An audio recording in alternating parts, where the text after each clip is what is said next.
this is the Peter Pan story, roughly speaking. Peter Pan is this magical boy. Pan is the god of everything, roughly speaking, right? And so it's not an accident that he has the name Pan. And he's the boy that won't grow up. And he's magical. Well, that's because children are magical. They can be anything. They're nothing but potential. And Peter Pan doesn't want to give that up. Why?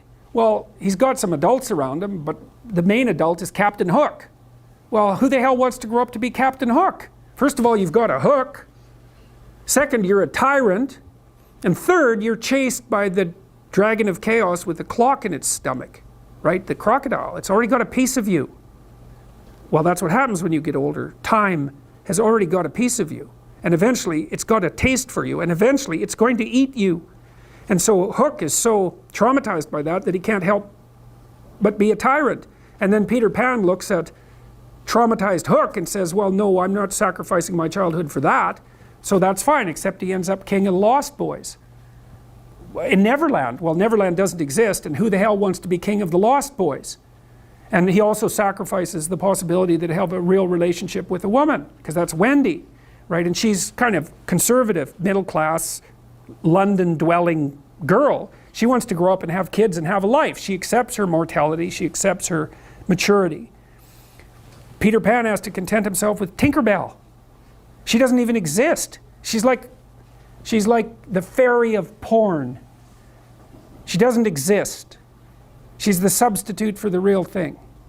And so, but the dichotomy that you're talking about is very tricky, because there's a sacrificial element in maturation, right? You have to sacrifice the pluripotentiality of childhood for the actuality of a frame.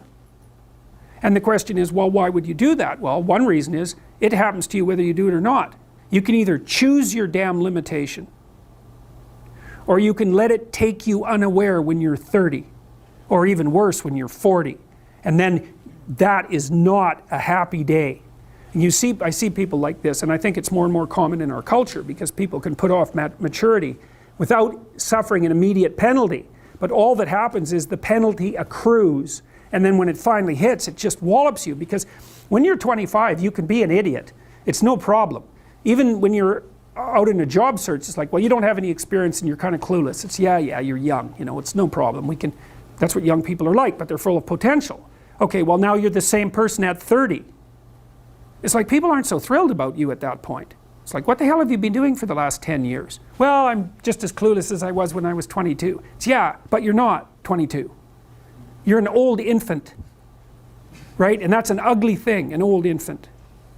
So part of the reason you choose your damn sacrifice, because the sacrifice is inevitable, but at least you get to choose it. And then there's something that's even more complex than that in some sense, is that the problem with being a child is that all you are is potential, and it's really low resolution. You could be anything, but you're not anything.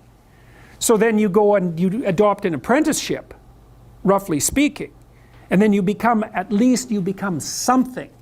And when you're something, that makes the world open up to you again. Like if you're a really good plumber, then you end up being far more than a plumber, right? You end up being a good employer. Not that plumbers, I'm not putting plumbers down. It's like more power to plumbers. They've saved more lives than doctors.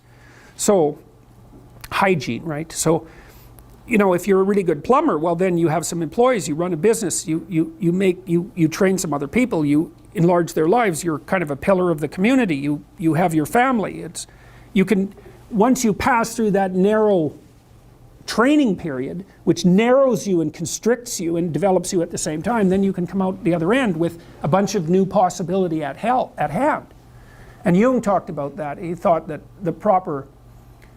part of the proper path of development in the last half of life was to rediscover the child that you left behind as you were apprenticing.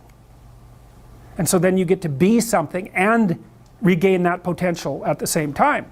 Very, very smart. Well, he was very, very smart, so that's very wise thing to know. So, yep, sacrifice. We'll talk more about that too. You get to pick your damn sacrifice. That's all. You don't get to not make one. So you're sacrificial whether you want to be or not. That's a good thing to know as well. So even though it's rather, it's a rough thing to figure out. But other questions?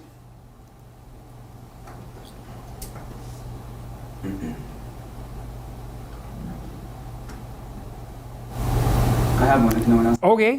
That thing you just said about noticing it more and more in people late into their 20s. Yeah.